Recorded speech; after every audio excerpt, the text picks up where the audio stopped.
Hi there, I thought I would share my 2021 Halloween tag. This is a pretty involved tag. Um, so the first thing that I did was I used a tag that I had picked up a couple years ago, and you can see it's Stampers Anonymous and Tim Holtz. You can see that there's the tag. The tag itself measures 10 inches long and 5.5 inches wide. It's made of a very thick chipboard, very thick. And along with it comes this tombstone piece here, which is just the chipboard itself, and then same with this one, this piece here, and then the overlay, which is that piece right there, and this piece down here, and it comes. You can see there's the backing, and then there's the piece here. And then you end up with this left over, so you could use it for something else. And then on here, you have that little piece here, and you have this piece here, plus the tag itself.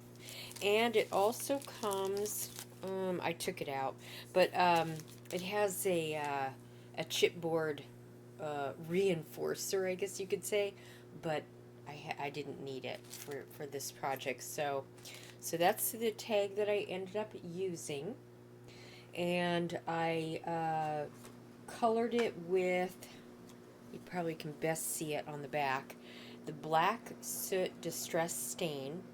I have the old style of the distress stains, so what you do is you take the cap off and you load up the dauber, and then I just simply swish the color on, and this is just one coating from here, so you can see the difference between the two. Okay. Then what I ended up doing was a lot of different layering, cutting, die cutting. For all of the die cut, I used very good 140 pound watercolor paper, and it's because I was doing so much wet mediums. I really wanted this paper to be able to hold up, so everything was cut, and because of that, if you're using a big shot, you're going to need to shim it and run it through a couple times. I ended up cutting most everything out using the big shot, and then I switched to my Gemini Junior, and I wish I had done that much sooner, because that is a far more powerful uh, pressure, and it cut through a lot better. But just so you know that. The other products I used, there's Crackle texture paste, there is regular texture paste, again, a lot of different um, distress stain, and then I also used distress crayons. The colors in the crayons were the ground espresso, black soot, gathered twig, and vintage photo. Those are the four crayons. And the ground espresso, all four of those crayons were new, because they're not my my color palette, so they had been sitting in my stash for a while. And I actually used up almost all of the ground espresso in this project. So just be aware of that. The other product I used, I had several different choices, but I ended up using this shaker dome, and it is right here. And what I'm trying to make this look like is a burned out house with an attic, and in the attic are old books and maybe some forgotten potions, and a forgotten portrait of some lost relative, right? That was sort of what I was going for. So that is what I used here. I originally was going to use this one, but when I went to go put it on, you can see it's a little bit bigger. So it would have worked, but I wouldn't have had that piece here, and I'll show you the die that I used. I wouldn't have had that base there. So, you know, if you, I mean, you can make other things work, right? Then, let's see. I used that. I used vellum, this vellum, so you can see the, so it's not really clear vellum. You can see my fingers, but it's not. And that was what I was going for, because I wanted, because I know some of the vellums you can almost, they're almost translucent, but I wanted the vellum to be a little bit, you know, a little more opaque, and because I wanted the portrait, the husband and wife married portrait, which is, that's what this is for me. I wanted these two ghosts to kind of be seen, as well as the relative up here. Okay. The die for the books, which that's what I hope these look like, or books, is, it would be the lid to the presents. And when you look at the die, to me this looks like a book and another book that is sort of at an angle. And then this looks like a, just, you know, like a book. So I cut a whole bunch of different colored paper. So I cut out 6x6 watercolor paper. I put distress stain in different colors, and so there was pumice stone, and there's peeled paint, and antique linen. I aged mahogany, quite a few different ones. And I colored the paper, let it dry thoroughly before I die cut, and then I used the dye to make a pile of these books. And to do that, you have the color, but then I wanted them to look distressed, and so I added different distress stains on top of it. This one would be aged mahogany with gathered twig. The other ones, I just, like I said, I was just trying to distress everything. And what I also did when I was cutting these lids, some of them, I didn't want everything to be all the same width, so, or even the height. So what I did, I allowed some to stay the original width, and then others I just took a pair of scissors and snipped, and came up with different sizes, shapes. I was trying to make them look old, but still sort of look like books. So that is what I ended up doing. And there may be a book die out there that would work, or one with several different books. I don't know. These are pretty small. You know, you can see my 2 fingers here, and that is the width of the book. And I don't have very big fingers, so they're not that big. The other dies that I ended up using, this die I used the Ghost, and it is that die right there. I've had it for a very long time, so some of these I'm not sure if they make them still or not. This one I used for the candle, potion bottles, the raven, and this piece here, and also the base here, and that is this here, and then that circle fits perfectly. So what I did was I cut the circle in vellum, and then I cut the ghost in vellum. So you can kind of, I don't know if it comes up on the camera or not, but you can see the ghost on top of the vellum. But it looks all very like a ghost. The other die, or dies, that I used for potion bottles, this die right here, and then this die, the ghosts, the candle, the cobweb, the spider, the skull. I do believe that is all that was used on this Thinlit die. And you'll see the skull is right there. I didn't do, you see this crossbones? I didn't cut that out. I just did the skull. Then I had to make the brick for the attic and for the fireplace. And that was a bit of a process. I used aged mahogany distress stain, and I used gathered twigs distress stain on watercolor paper, a 6x6 piece.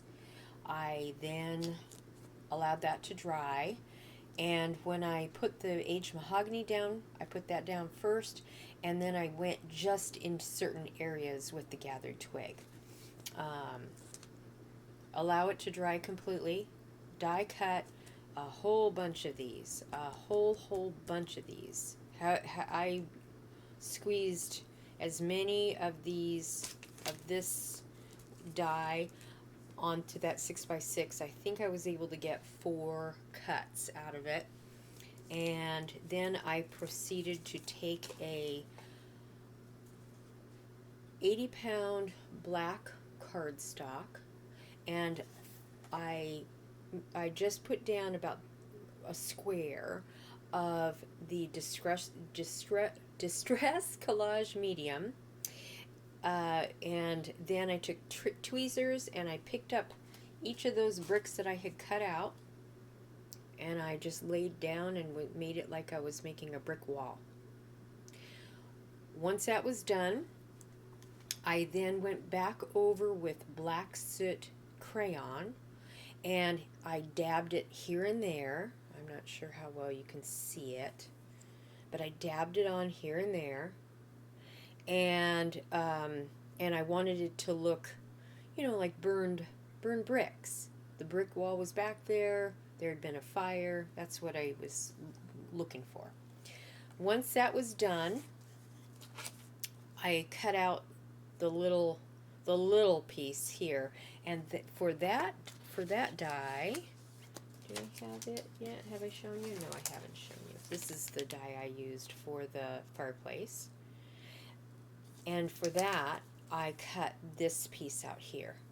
Okay, so that way I would have the perfect placement. It would fit just the way it was supposed to, because it goes with this, goes right in there.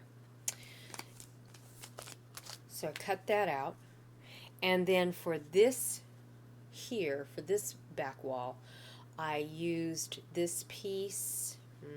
Let's see, you can probably see better here. I used this piece, okay?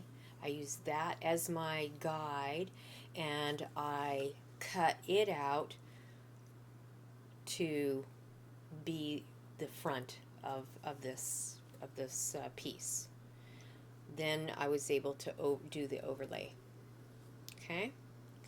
Once I had all that glued down, and all of the glues that I used were Glossy Accent and the Distress Collage Medium. Those are two really good adhesives that are going to hang on even to really a lot of product that has been laid down here. Okay, and so that really helped glue everything down so it wouldn't be loose. So I glued everything down, and then I let it go for a day to dry and cure. That way, when I was working on this and I was getting a little, aggressive in areas and coloring, I wasn't worried about anything coming up. The very next thing I did then was to take Distress Crackle Medium, Distress Crackle Paste, and texture paste, plain texture paste, and in areas for the crackle, I wanted it to look like it would, like peeled up, burnt, maybe your wallpaper or your your wall to your home. That's what I wanted to look like. And then for this piece here, I use the texture paste, and I used the tip of my finger and I just kind of dabbed it on. Now all of it dries white, and so then I went over with the 4 colors that I named of the crayons, and as I was getting to the darker colors, I was using less on some of this, right? Because I didn't want everything to just end up being black. So you can see some browns in here. And I just kept going until I liked the color. Obviously for the burned out wall, I guess I'll call it, I obviously wanted it to be more towards the black side. So I used more of the black soot crayon on this area here, as well as behind the cobweb. Okay. And I did the same thing all over. So I have it here. You can just see where I have all over the place. There is a lot of texture here. Once that was all done, then it was time for taking all the die cuts. Once I had everything in little piles, I had piles of books, I had piles of candles, I had piles of potion bottles. I had everything cut out. It was time to then just layer everything. And that's the fun part for me. So, I kept moving things around until I got to what I liked. And then I started to, I always take a photo because once I start taking things off, it's like, where did I put that again? So I did that. And then on some of these, I layered them with foam. And you can't see it because it's black. And what that is it's that, just that, you can buy at any craft store the foam, a little bit thicker foam, so it's not the dollar store foam, but it is, it's a little, I don't know, $1.20 or something like that. And I put a Elizabeth Crafts Design adhesive, double-sided adhesive sheet on it. I then am able to cut it and use it also cut using the dies, and then I have the perfect foam that fits perfectly onto all of the pieces. It's time consuming, but it sure makes the project very neat. You don't have anything that's hanging out and all that, so if you want to take that kind of time. So that's what I did there, and I got everything, like I said, used vellum for the cobweb. I double vellum this one. I even left some of those pieces in there so that way it would look more realistic of a cobweb. For the frame, I used those foundry frames. Not sure. I'm sure I have it here because, yep, here it is. So what I used this one. I've had it for a while, so I can't tell you, but they come 2 to a package. And when I was looking around, I had also this package. And so you can see they're fairly similar in size. This one's just a slight bit bigger. So all you would have to do is just bring your fireplace down a little bit. That's all. And this would fit just fine. And I used some acetate.